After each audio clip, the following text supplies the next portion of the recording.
الخير على كل مشاهدينا واهلا بيكم في حلقه جديده في فلاش. هيكون معانا في فلاش النهارده لقاء خاص بالمخرج فؤاد الشربيني مخرج فيلم الماضي، والتفاصيل هنتعرف عليها ولكن بعد الفاصل.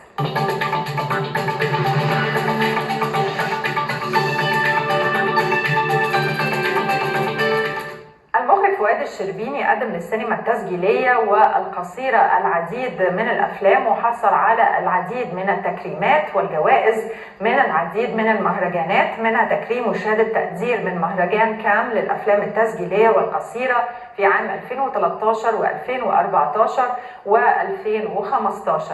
كمان حصل فؤاد الشربيني على شهادة تقدير من ملتقى أفلام الشباب في مركز الثقافة السينمائية في عام 2015.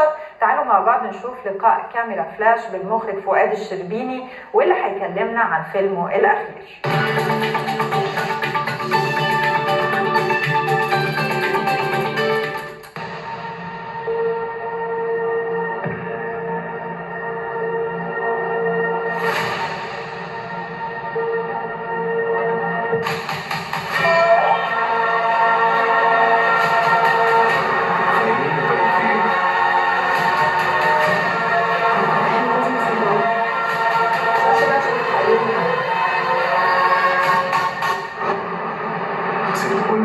اولا ان هو اخر فيلم ليا، فطبعا التقنيات الاخراجيه او الشغل نفسه مستواه اعلى طبعا من الحاجات اللي قبليه، لان طبيعي الواحد بيبقى كل فتره بيبقى فيه اكسبيرينس او فيه خبره، فبيبقى الشغل بيبقى بيتطور مع الوقت.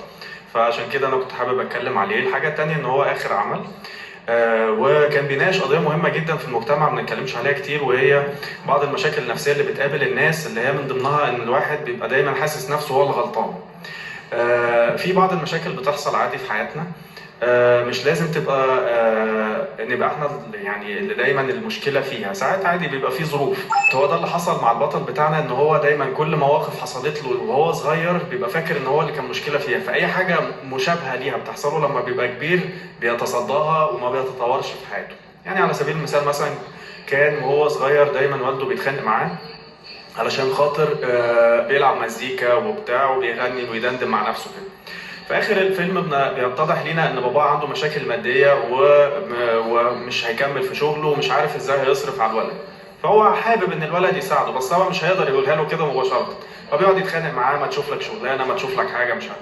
طبعا الولد كواحد صغير مش مستوعب الكلام ده، فهو اقتنع ان باباه ما بيحبش كده وان هو كده بيعمل حاجه غلط وبتاع، فما كملش في حاجه زي كده مثلا.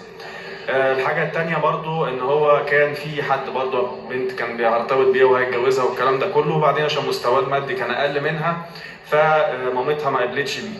احنا من خلال نشاطات الشركة قررنا ان احنا هنعمل ملتقى. قلنا بلاش نعمل مهرجان في الاول، قلنا نعمل حاجة تبقى مبسطة شوية، فهنبتدي ان احنا هنعمل ملتقى. الملتقى ده الهدف منه ان هو يكون بيدعم الشباب، يعني احنا مش عايزين نعمل حاجة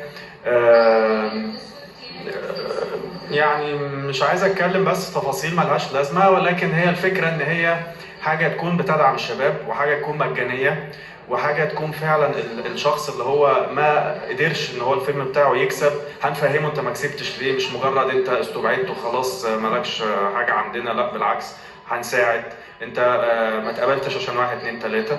احنا عاملين 3 مسابقات: في مسابقه الفيلم الروائي القصير، وفي مسابقة الفيلم الدوكيومنتري أو الوثائقي، وفي مسابقة الفيلم التحريك أو الأنيميشن. كل مسابقة من المسابقات فيها 3 جوائز. هتبقى في كاس الملتقى أول تاني تالت. هعمل إن شاء الله الفترة اللي جاية حاجة طويلة، وابتديت أنا شخصيا أكتب بقى في حاجة على أساس إن أنا تبقى من سيناريو بتاعي وإخراجي إن شاء الله.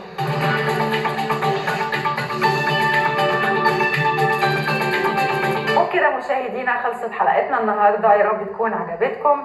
استنونا دايما علشان تتعرفوا على كل الجديد في الفن بس في فلاش.